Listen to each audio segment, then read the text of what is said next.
gunman, at least as of right now, as far as we know, is still inside that school, still on the loose. We don't know much more than that.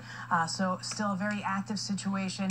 We're hearing about 20 people or so, whether they're students, staff, teachers. That's what we don't know right now, and we're trying to gather that as the minutes tick along here.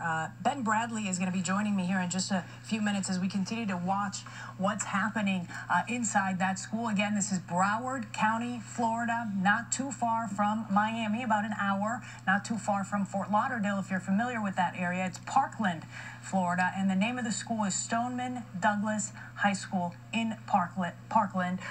Police there still, again, calling it a very active situation. We're told the FBI, of course, involved at this very hour as they continue to monitor what's happening. A number of medical crews, medical personnel, they're trying to treat the injured. No more reports, as I mentioned, of exactly what kind of injuries we're talking about, whether this was kids maybe perhaps trying to get out of that situation and maybe got trampled on, or as they were trying to run off got hurt that way, or if all of them, all 20 or so of those people were all shot by a lone gunman, or perhaps several people that were inside. Again, those are all questions that we continue to have this afternoon, and that will not get answers to for a little bit.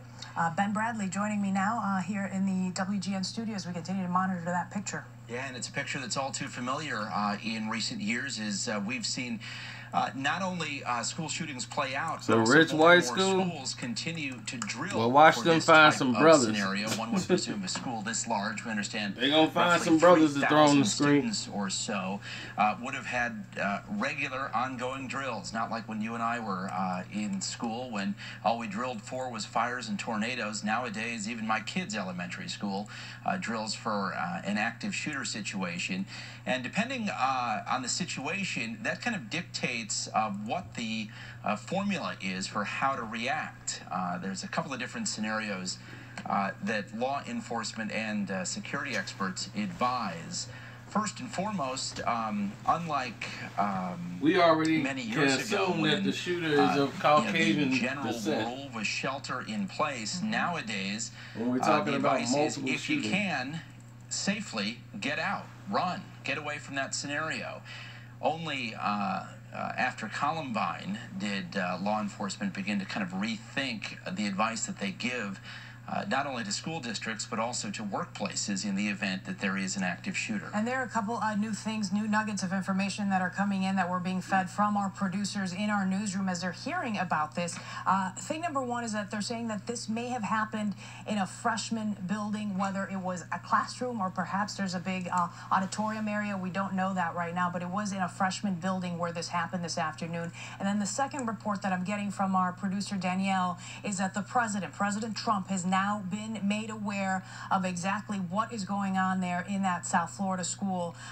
He says that his thoughts and prayers are, of course, with those affected, but he does know at this point about this shooting that has injured at least 20 people this afternoon in South Florida. Police do have a person of interest, is what I'm hearing now just coming in. That person of interest, a student at that school, which of course leads you to a lot of questions as to how that student, if he did have a weapon, how they were able to get that weapon into that school, and also if they're looking for perhaps a second person or third student involved in all this. But as of right now, a person of interest is a student, and that's who police do have. And let's be clear, when they say person of interest, that means they think they may have an idea who's doing this, not necessarily that that person is in custody. That information, can come to law enforcement from a variety of sources. First and foremost, from witnesses on the scene who may have seen the shooter.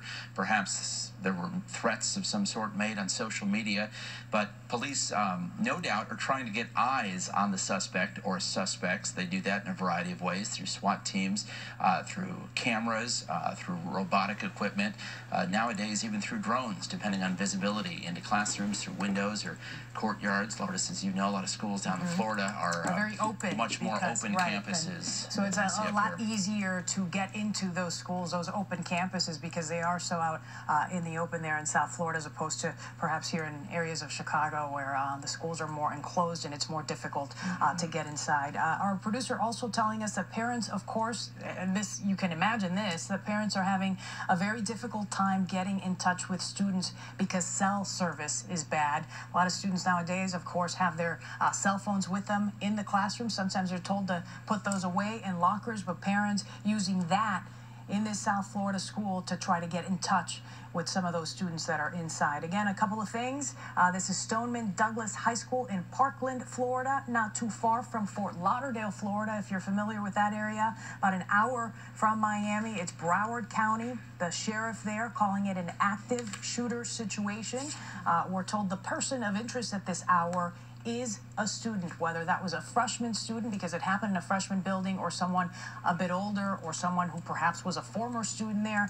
We don't know. Those are all answers that we're hoping to get here as the minutes and hours tick along and more information begins to trickle down. But again, at least 20 people have been injured in some way, whether those were all shootings or injuries from shots fired. We don't know that either. But video of that scene did show you a number of students just running out of that school, trying to get out of there as quickly as they can, and running to a real grassy area where medical personnel were stationed and were able to help them get the care that they needed. And there you can see, in fact, some of the students, I imagine, and some of the staff as they're walking out. The thing that you see from this picture is that you really don't see panicked students, right? Initially, I think some of the pictures we saw, they were just really rushing out of there, and now you see them just walking slowly, calmly to get to safety. And medical personnel would be triaging the injured when you have that many, roughly 20 injured from early reports from the scene.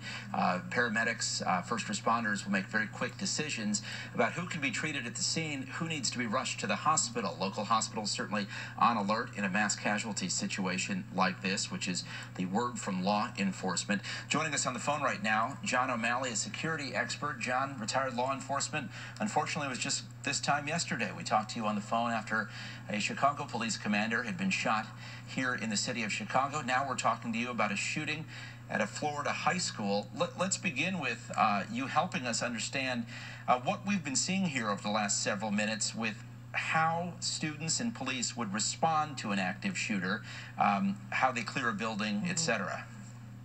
Sure. So I haven't had a chance to see the footage, but what I've heard described is, because of these incidents happen, unfortunately, frequently in this country, students at schools do go through training what to do in a case like this, as in conjunction with law enforcement. So what you're seeing is initial reaction of people running, trying to get away from what's happening, and then the first responders doing some type of triage. So first responders are trained to, bypass any even injured people to address the potential offender or offenders to get to that scene and try to eliminate whoever's doing this shooting. So it may seem awful that they bypass someone who's injured. Their first concern is to eliminate the threat that's at hand. So what you're seeing is, the students coming out, probably hands raised in the air, or making sure that their hands are visible so that they don't pose a threat to any responding law enforcement.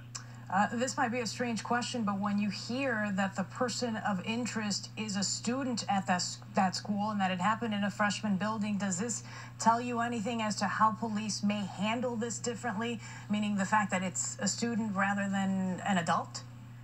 And that's the mindset that law enforcement gets into through the training, is that, just imagine you're a law enforcement officer and you're confronted with, a freshman in high school is basically a child, and you have to make that split-second decision to use or not use deadly force. It's unfortunate that that's what's trained in law enforcement, but law enforcement is trained to just kind of put that out of their mind for a second and just address and then eliminate any threat that is posing deadly force against others. So it's a really tough decision, but they do train on it, and they also train together so that multi-jurisdictions who are going to respond to an event like this are acting in concert with one another.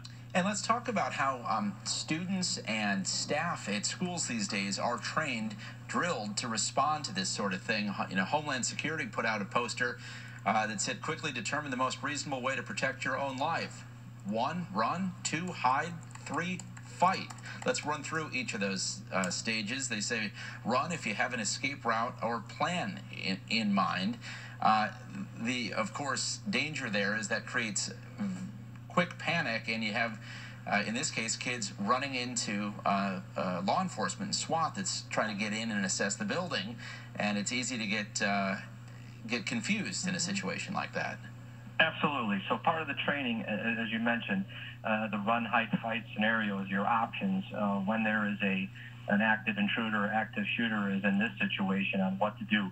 And also, along with that training comes how you should react when law enforcement shows on the scene, what you should or shouldn't do when you're approached by law enforcement. And the biggest thing is just not to pose any threat. Don't raise your hands quickly with something in them, such as a cell phone, something that could be perceived as a weapon. Listen to their instructions. Try to be as verbally as quiet as you can. So the running incident that should always be your first option. If you have an escape route, if you know the escape route. So what they're teaching the kids in school is, if I'm in the cafeteria, I'm in the gymnasium, I'm in my homeroom, whatever it is, where is that nearest exit? How can I get out of this building and get to a safe location? If I can't do that, if the intruder is in my path of me running, where can I hide? Is there a place I can hide temporarily until then I can then make a move to run to safety? And the last piece is to fight. So this all comes down to, guys, is muscle memory and the training. We train, fire drills in schools on a consistent basis, and that came from the Our Lady of Angels tragedy here in Chicago, right? But there hasn't been a student killed in a fire, at least to my knowledge, in over 50 years. Yet we have another incident like we're dealing with today, where kids are under gunfire inside the sanctity of the school. So it's just a constant drilling to the students on what to do if an event like this occurs. So when it does, you have some type of muscle memory kicks in. I was told to run, I was told to hide, and last resort, try and fight. So it's a real shame that we have to discuss these issues, but it's reality. And same with law enforcement. They learned from Virginia Tech. The old law enforcement tactic was to surround the perimeter where the incident was taking place and to wait for the cavalry to show up. And what they learned from that and the Columbine issue is you can't do that. You have to attack, even if it's just myself and one other officer, or even one officer by himself. You have to try and locate, address, and eliminate the threat. Yeah, even the first patrol officers who respond to a scene like this are trained no longer to wait for backup, but to go in and try to neutralize the threat in a lot of scenarios. As we're looking at more live pictures from this high school shooting in Florida. Some of the kids just running out at this point. That is a live picture right now from Parkland, Florida, and you see those kids just rushing, booking it out of that school as police are able to let them out. And right alongside them, you see those officers armed, waiting for them to come outside, but they are running to get out. It breaks your heart to see kids with backpacks running with their arms up. And I would recommend to the parents, to openly discuss this with their, even down to the grade school level, which is, unfortunate, through, college or whatever, that you have to have a plan. I have an acronym that I call ACT. Assess the situation as fast as you can, control your breathing, control your emotions as best as possible, and T, take action. So ACT, just assess the best you can. And it's really hard to wrap your head around when you're in school and you hear what you perceive to be gunfire, right? But you have to quickly assess that situation if you can. Try to control your emotions and your breathing, because people tend to panic, fight, flight, or freeze. A vast majority of people will freeze in an incident when there's danger. And John, I was going to say, as heart-wrenching as these images are now from South Florida, I've just seen a couple of still photos on social media that show parents huddled underneath a highway underpass not too far away because they can't get to the school to learn about what's going on with their kids. Understandably so, police need to keep any potential witnesses kind of quarantined. They need to do an accounting of students, so they're going to hold on to them, and yet they don't want parents rushing into a crime scene. So it's going to be a while here before parents and their kids are reunited, and that, of course, just adds more emotion to the images we're seeing. Absolutely. Thank you Go ahead. No, I was just going to mention this, just as we talked about yesterday. You have to try and contain the situation, and having parents rush to the scene only adds to the confusion, and then the law enforcement have to try and deal with that in addition to the incident that they're dealing with at hand. So very tough situation, but unfortunately we learned the best practices because of when these incidents occur, you learn from all the mistakes and what could have been done better. But unfortunately, that's where we're at in today's society. Hey, John, real quickly, I just noticed in one of those helicopter pictures that as those kids were running out, a lot of them had backpacks on. Police were having them drop their backpacks in a big pile and then have the kids move away. Any idea why they would do that? Well, sure. So you don't want, law enforcement is concerned with the best thing to do is just leave whatever you have behind and hands free. You never want anything in your hands during a situation like this that law enforcement or anyone else could perceive as a threat. So what they're also concerned with is that shooter or shooters trying to disguise themselves as a student who is just trying to escape the school, and there could be a potential weapon or something else that they're concerned about inside those backpacks. So they don't want, it's just better to leave with nothing on your person. This goes for people in the workplace as well. Just get out of the danger area with nothing in your hands, and worry about getting your backpack, your purse, your briefcase, whatever it is, at a later point. Sure. So that's probably why they're having dumped those. They don't want anything that could potentially be a threat. So a weapon could easily be inside a backpack, or another device that could cause more harm to everybody. And you see more kids right now streaming out of that school this afternoon. John O'Malley, security analyst, we spoke with you yesterday. Please keep your phone nearby as we try to talk to you or continue to talk to you this afternoon. Sure. We're going to check in now with Tom Ahern. I believe we have him on the phone. Are you there, Tom? I am, yes. Okay. What can you tell us at this hour? I don't have much more than what you're reporting. These situations are very fluid. They're very chaotic. There's a great deal of panic that goes along with these situations on the part of the students and probably teachers and faculty. Every one of those individuals has a cell phone. They're in communication with their parents or with their families. And law enforcement is trying to move as quickly as possible in situations like this.